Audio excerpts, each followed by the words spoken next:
Hola, soy Roberto del Baúl del Miedo. Bienvenidas y bienvenidos a un nuevo video aquí en el Mes del Terror. El día de hoy regresamos con las ediciones definitivas de los viejos episodios del podcast. Ya saben que ahorita vamos ya por el número 8, ya que lleguemos al número 10. Todas estas ediciones definitivas serán subidas a Spotify porque, como ya saben, ahora se puede mostrar también video ahí. Entonces todas estas ediciones serán actualizadas y los primeros 10 capítulos los van a poder ver totalmente renovados, como los están viendo aquí en su canal de YouTube. El día de hoy el capítulo se trata acerca de los solsticios. Vamos a hablar un poco acerca de la cuestión científica, evidentemente, y además de todo el significado esotérico e histórico que han tenido estos fenómenos naturales. Además de eso, en este episodio se habló pues un poco acerca de las cuestiones de la posesión, y al revisarlo me di cuenta de algo pues bastante curioso, ¿no? Que en ese momento nuestro querido coconductor @undionisio, ya saben, vayan a seguirlo y díganle que pues venga al programa, ¿no? Ya para que salga en otro capítulo.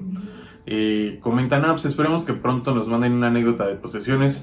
Y como bien saben, posteriormente, algunos capítulos después, pues nos llegó una anécdota muy aterradora que ya se las he compartido por aquí. Pero bueno, ya les conté de qué va a ser el episodio. No olviden seguirnos en todas nuestras redes sociales.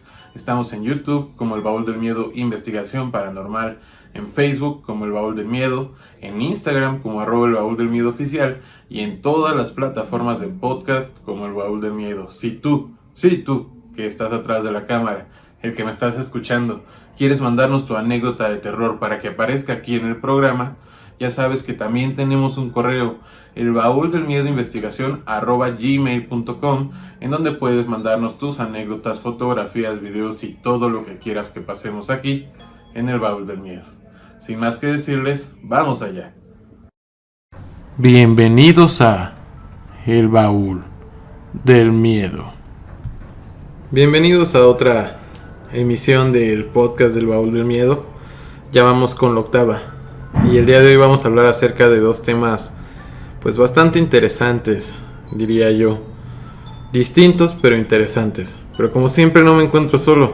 Buenas noches, Abel. ¿Qué tal? Hola a todos. Otra vez aquí en una nueva edición del podcast. Hoy 11 de diciembre. Pues es como dices, una noche fría, porque aparte va a haber una luna que le llaman luna fría. Y tenemos unos temas bastante interesantes que platicarles hoy. El primero pues es el solsticio de invierno, un momento épico de cada año cuando el sol llega a su punto más alejado del planeta, el día más corto y la noche más fría, el espacio conectando con el movimiento de los astros dando el comienzo al nuevo tiempo, y cuando todos podemos comenzar a preparar el nuevo año. Pero pues cuéntame, ¿qué sabes más tú sobre esta fecha para empezar?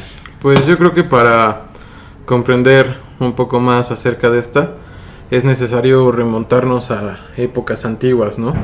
Ya que desde el inicio de la humanidad, pues siempre se dio en un principio los cultos solares y lunares.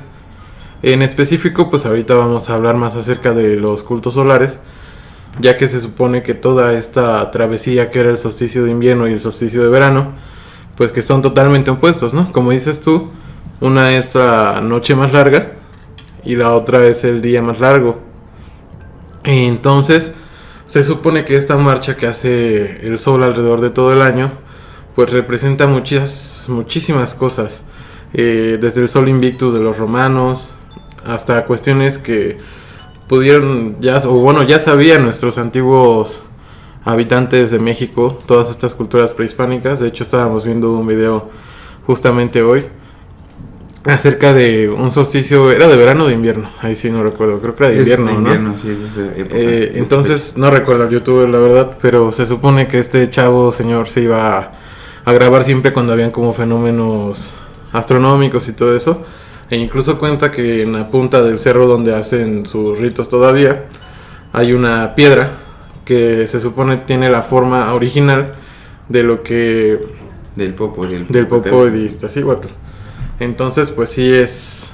En ese momento, es importante. Cuando sale el sol, se puede apreciar cómo sale el sol del volcán, y el mirador astronómico sirve para darse cuenta que hay una piedra que si le han dado la forma misma del volcán para poder ver el mismo sol saliendo de los dos lados, desde la piedra y desde el volcán. Es algo muy interesante que la verdad yo no conocía hasta hoy.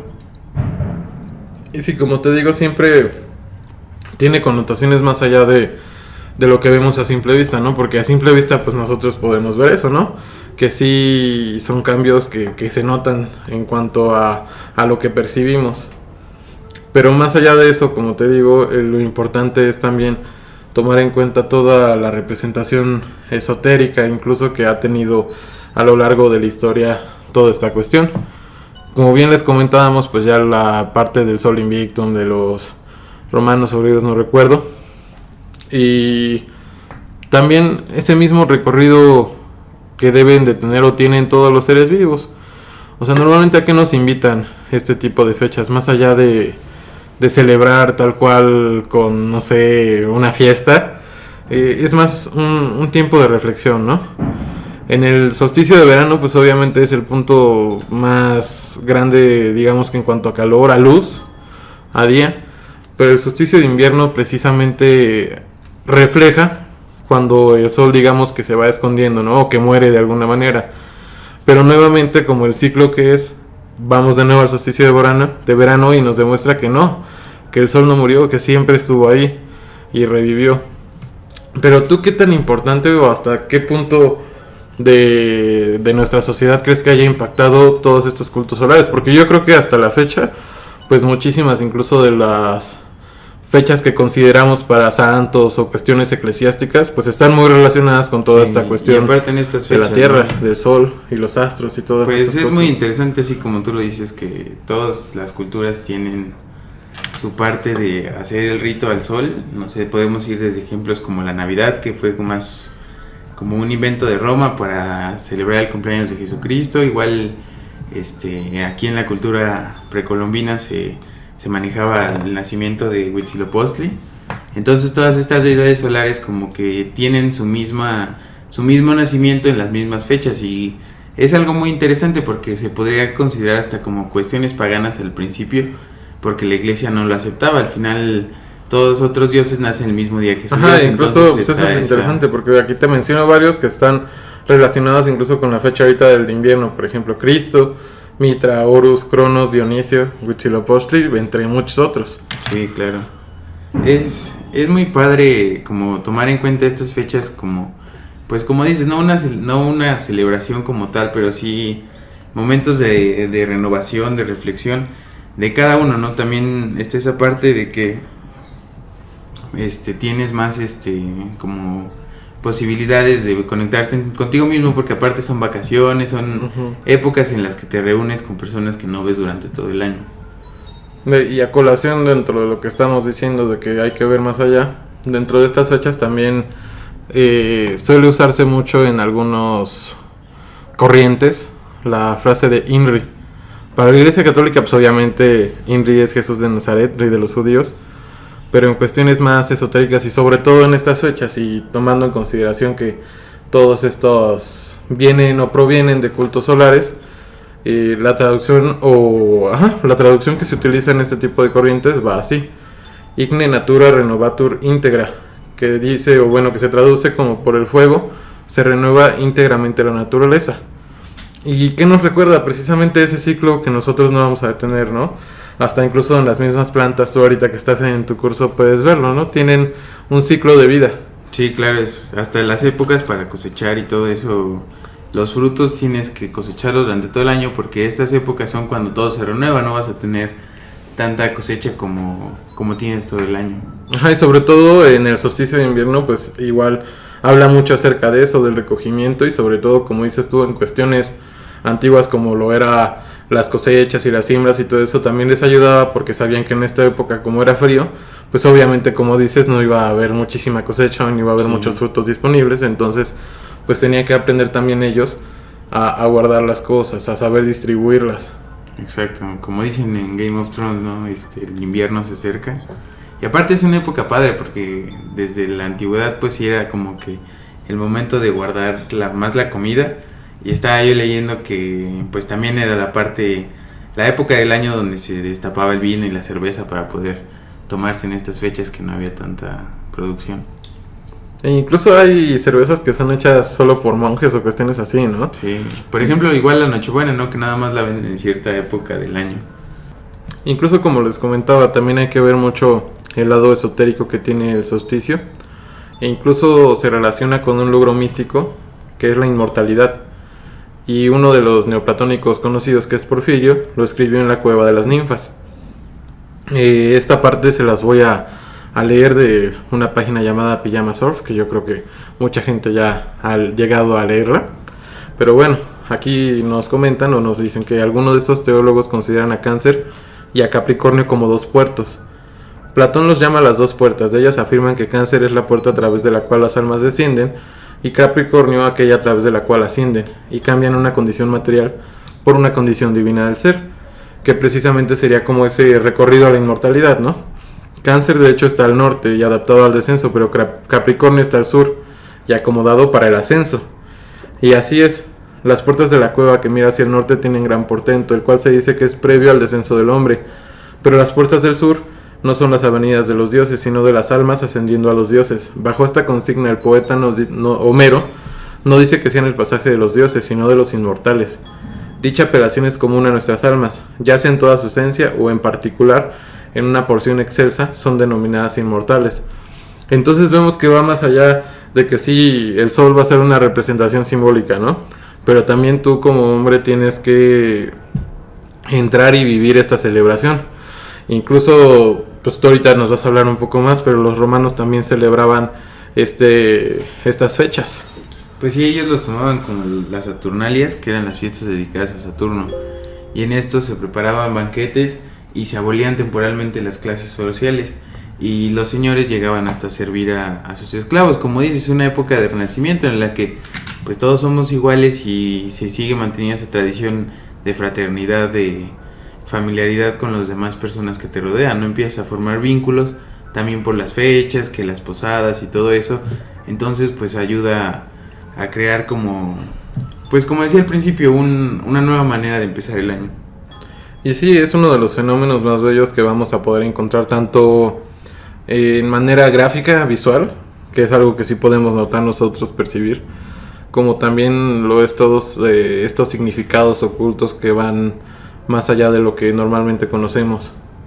Y también es muy cierto que es bastante inevitable el hecho de que el hombre en sus orígenes pues tuviera como mayor referencia a los astros, porque incluso en una lectura que hacíamos hace rato decía que la filosofía era natural en esos tiempos, porque el hombre tenía que observar aparte de, o sea, no tenía en ese momento leyes o cuestiones así, simplemente era la mera observación que ellos tenían para poder notar estos cambios en el sol, en la luna, en el mar. Pues es muy interesante porque hasta, por ejemplo, desde los primeros como levantamientos hacia el paisaje como Stonehenge y cosas así, se pensaban como, yo creo que igual Teotihuacán debe tener alguna configuración así entre se puede decir que su planta arquitectónica, pero por ejemplo lo que sí he investigado mucho es de Stonehenge, que se puede decir que es como un reflector de astros, porque la sombra que provocan te permite estudiar cómo se van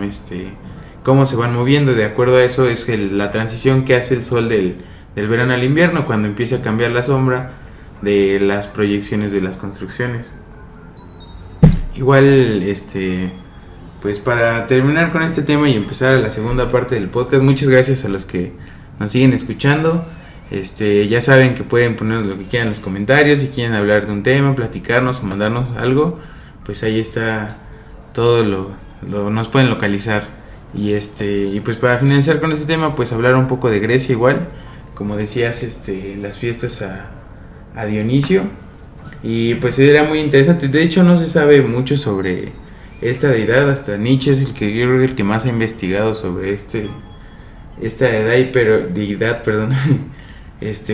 Pero igual era dedicada hacia el campo para tener como celebrar el solsticio invernal y tener una prosperidad para los festejos y la alegría durante los tiempos de siembra, para poder llegar otra vez a la misma fecha y renovar las cosechas otra vez. Entonces, mis queridos escuchas del Baúl del Miedo, yo creo que la recomendación o la mayor recomendación que nosotros podríamos darles en estas fechas, en esta época, considerando que ya se viene muy cerca el solsticio, es que recuerden que como el sol desciende y asciende, nosotros también como seres humanos pues debemos de tomar ese ejemplo, de dejar ir todas las cosas que traemos cargando, precisamente como les mencionaba la inscripción de INRI, que es con el fuego todo se renueva. Entonces los invito a que ustedes puedan renovarse en estas épocas, que más que una celebración sea un momento de reflexión para ustedes, para saber qué es lo que quieren para el próximo año, cuáles son sus deseos, qué están dispuestos a trabajar en ustedes para obtenerlos. Entonces es a lo que los invitamos.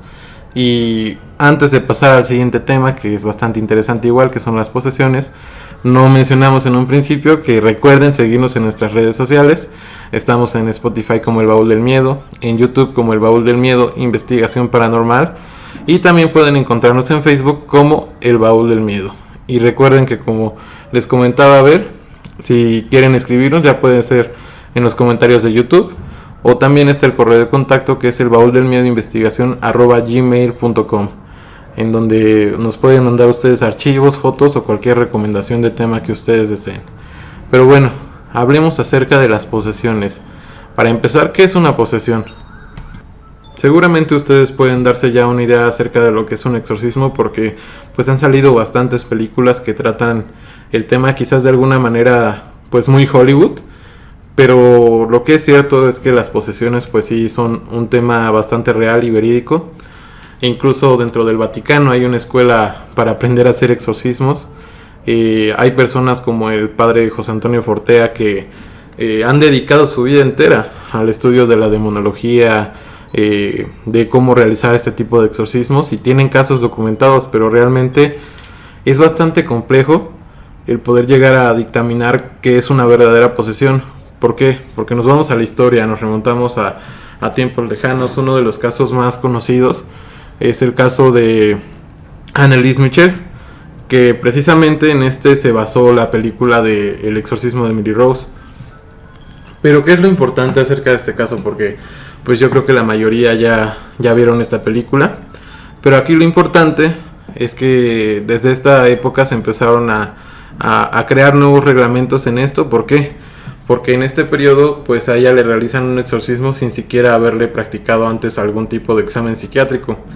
Porque en estos tiempos, para poder realizar realmente un exorcismo, o que puedan acceder las personas que son las indicadas para hacerlo, necesitan dictámenes médicos, necesitan que hayan estudios psicológicos, psiquiátricos, para que antes de cualquier cosa se pueda desechar cualquier otro padecimiento. Porque pues muchas veces son personas que tienen esquizofrenia o cuestiones así, ¿no? O sea, no es nada del demonio ni ninguna cuestión sobrenatural. Sí, muchas veces también uno nunca sabe hasta dónde puede llegar la imaginación, y pues sí se puede llegar a poner casos muy muy intensos, ¿no?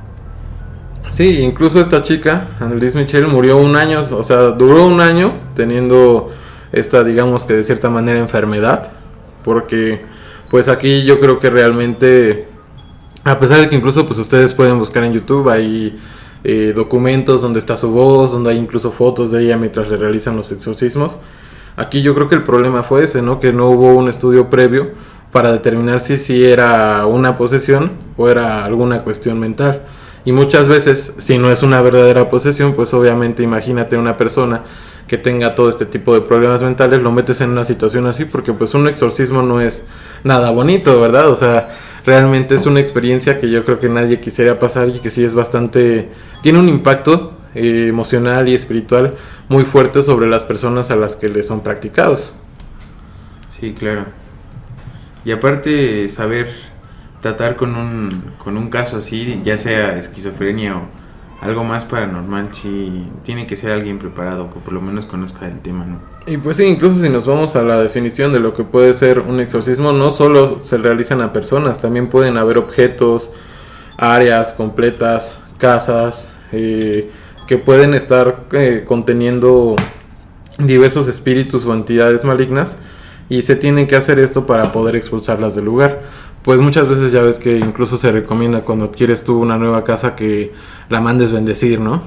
Por alguna manera, para evitar precisamente que haya pues residuos energéticos de personas que pudieron haber vivido ahí.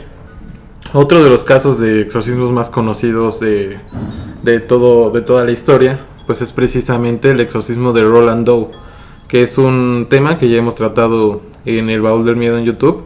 Hay un video especialmente dedicado a toda esta historia. ¿Por qué? Porque se supone que en este exorcismo se basó quien dirigió El Exorcista para crear su película. Obviamente tiene muchísimas diferencias en cuanto a la película, para empezar porque pues la persona que está poseída no es una niña, es un niño. Y pues la historia dice que se supone que Roland Doe, al morir su tía, su abuela, no recuerdo cuál de las dos, se sume en un periodo emocional bastante complicado, y digamos que la única manera de solventar esta situación decide él que es comunicarse a través de la tabla Ouija con su recién fallecida, buscando obviamente respuestas, ¿no? Lamentablemente, como sabemos, y igual hay un video del Baúl del Miedo en YouTube, jugar a la Ouija no es una cuestión sencilla. Realmente tiene que hacerlo una persona que sepa acerca del tema, porque si no, pues realmente es jugar con cuestiones que no son para nada positivas. Entonces me imagino que Roland Doe pues, obviamente no conocía las reglas. Lamentablemente pues es poseído por entidades malignas, y pues empieza la peripecia, ¿no? La travesía para conseguir que los padres fueran a verlo, para empezar, porque como les digo, es muy complicado que se pueda realizar un exorcismo así nada más porque tú vas por el padre y le dices, oye, mi hijo está poseído. Pues no. O sea, realmente ellos no pueden acceder a hacerlo hasta que hayan realmente pruebas de que no es ninguna cuestión médica. No, y no es una cosa fácil como decidir decidir qué es lo que está pasando, ¿no? Muchas veces como que sí tienes que tener ya algo que en realidad creas que está fuera de tus manos para poder llegar a tomar en cuenta hacer una práctica así. Incluso a quienes les interese, pues hay varios signos o cuestiones que ustedes podrían notar en una persona que está siendo poseída. Por ejemplo, se dice que tienen una aversión totalmente hacia cualquier tipo de imágenes sagradas, ya sea Dios, Virgen, santos, la cruz incluso. Ante cualquier tipo de imagen sagrada, pues normalmente tienen repulsión. También se dice que las personas que sufren estas cuestiones pues pueden hablar en lenguas desconocidas que el sujeto pues de ninguna manera ha podido aprender por su cuenta. Muchos casos hemos escuchado, ¿no? Que de repente la persona habla en latín, ¿no? Y en su vida pues ha aprendido latín. Y incluso no recuerdo en este momento el nombre médico, pero se dice que sí puede llegar a pasar, ¿no? Que una persona habla un idioma sin conocerlo. Eso sí es medio científico, la verdad no recuerdo cuál es el nombre que tiene. También se supone que pueden hacer presentes cosas distantes o escondidas, demostrar más fuerza de lo normal. Esto es una cuestión que normalmente siempre pasa en este tipo de rituales, porque muchas veces dicen personas que han estado ahí, ¿no? Que para una persona, no sé, de 60 kilos, tienen que agarrarla entre 5 o 6 personas porque pues no pueden contra esta persona, a pesar de que pues su fisionomía es bastante delgada. Y pueden darse estos casos de posesión por muchos motivos, como ya lo mencionamos, pues la Ouija, ¿no? Porque puede ser un portal, participación en ritos satánicos, también puede haber consagraciones de niños al demonio por personas que pues ya tengan este tipo de creencias, pactos con cualquier tipo de entidad maligna, maleficios. También alguien pudiera lanzar un maleficio para que una entidad se apodere de una persona. También llamamiento de espíritus, o incluso se dice que la adivinación, pero ahí sí yo diría, bueno, no creo que tanto, ¿no? Pero ¿qué implican todas este tipo de acciones? Pues que de alguna manera, digamos que abres tú la puerta o das hincapié a que sucedan este tipo de situaciones. Entonces por eso es que se recomienda que no hagan este tipo de cuestiones las personas, para evitar caer en estas cosas.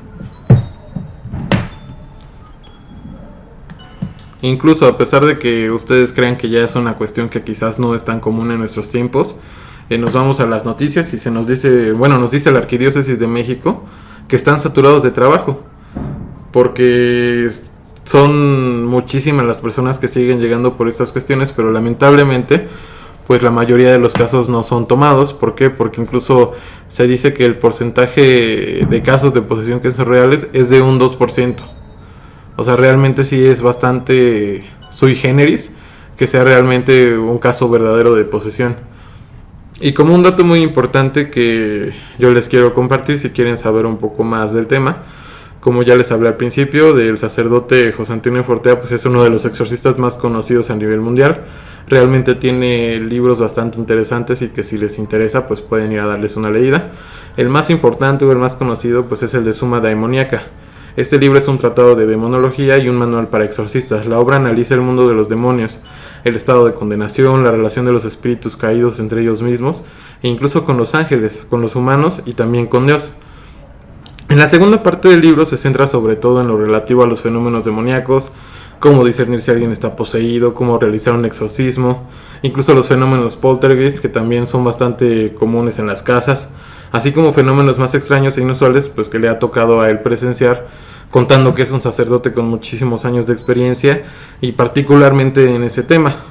Y la obra acaba finalmente con un análisis del mal en sí mismo considerado.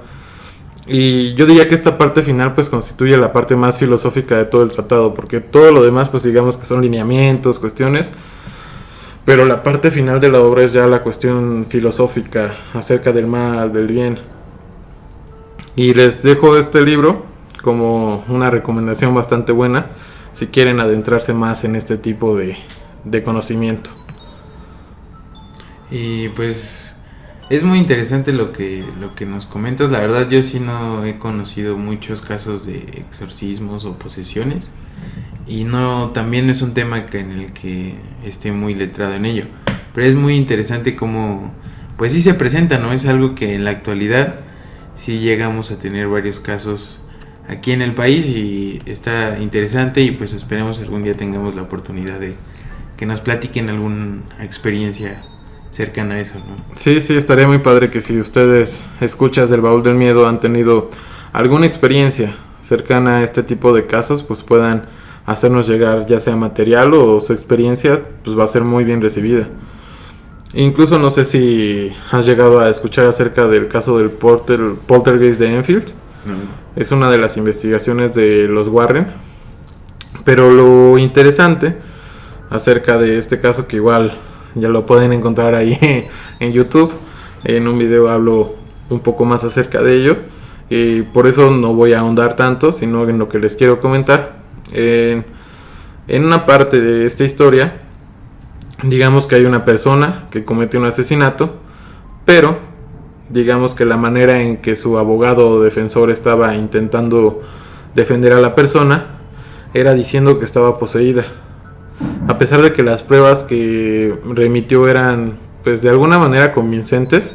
Obviamente no lo permitieron excusarse así, pero imagínense, ¿no? O sea, realmente ya dentro del mundo común se han llegado a suscitar casos en donde se alegue que la persona está poseída. Y ahora, para salir un poco de la tensión, ¿no?, que suelen provocar este tipo de temas, pues quería que nos dieras una pequeña recomendación para los escuchas del Baúl del Miedo. ¿Qué películas que vayan con esta temática nos recomendarías? Pues recientemente, igual como lo platicamos en la recomendación de películas y del podcast, pues creo que Hereditary toma ese tema muy bien, retoma muy bien el tema de las posesiones. Creo que es una película que vale la pena verla. No quiero spoileárselas porque la verdad sí recomiendo que la vean. Estas películas del director Ari Aster están dando mucho de qué hablar. Sí, mucho de qué hablar, y aparte se disfrutan. Yo creo que son películas que puedes ver varias veces. ¿Tú qué película nos recomendarías? Pues la clásica, ¿no? Yo creo que a pesar de que nunca la he visto, como ya lo comenté, El Exorcista pues es la película clásica acerca de este tema. El exorcismo de Emily Rose igual es muy bueno, a pesar de que haya algunas críticas, para mí es bastante bueno. Evil Dead, a pesar de que no es tal cual, digamos que la historia común de posesión, también trata acerca de ese tema y es bastante buena. Tanto la versión original como el remake que hicieron hace algunos años, se las recomiendo totalmente. Y pues les agradecemos que hayan estado con nosotros en un podcast más del Baúl del Miedo. Como siempre es muy importante, y de verdad que les agradecemos demasiado el hecho de que nos sigan escuchando, de que puedan compartir nuestro contenido con sus amigos, con todos los que quieran. Ya saben que nos pueden encontrar en Spotify y en YouTube. Y también muchas gracias, para acabar, a todos los que nos han ayudado a hacer más grande el Baúl del Miedo, los que han hecho sus aportaciones. Muchas gracias a Jorge Alvarado, a Manson, porque nos ayuda mucho con las miniaturas. Igual a Manu, muchas gracias Manu, un saludo, y pues te esperamos para otro podcast que vengas a compartir con nosotros. Muchas gracias. Sí, sobre todo porque pues esa iniciativa de subir los podcasts a Spotify pues fue idea de Manu. Entonces pues sí te agradecemos bastante, te mandamos un abrazo. Y también a todos los escuchas del Baúl del Miedo, ya saben que pueden mandarnos todos sus casos, sugerencias, quejas a elbauldelmiedoinvestigación@gmail.com y les deseamos que tengan una muy buena noche. Adiós. Recuerden que pueden seguirnos en todas nuestras plataformas. Estamos en Facebook como El Baúl del Miedo y en YouTube como El Baúl del Miedo Investigación Paranormal. También tenemos un correo de contacto que es elbauldelmiedoinvestigación@gmail.com, en donde ustedes pueden mandarnos sus anécdotas, fotos o cualquier cosa que quieran que pasemos aquí en El Baúl del Miedo.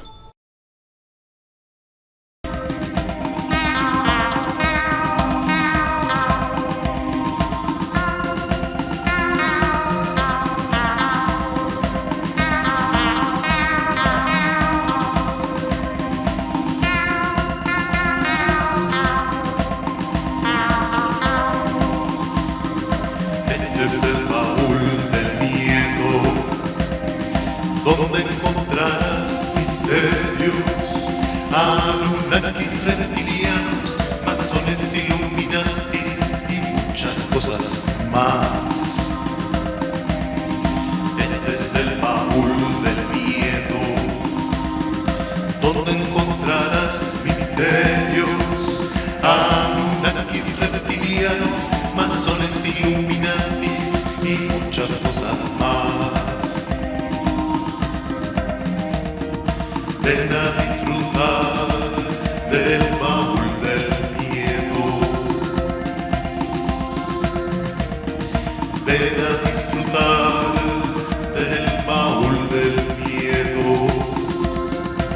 El baúl del miedo.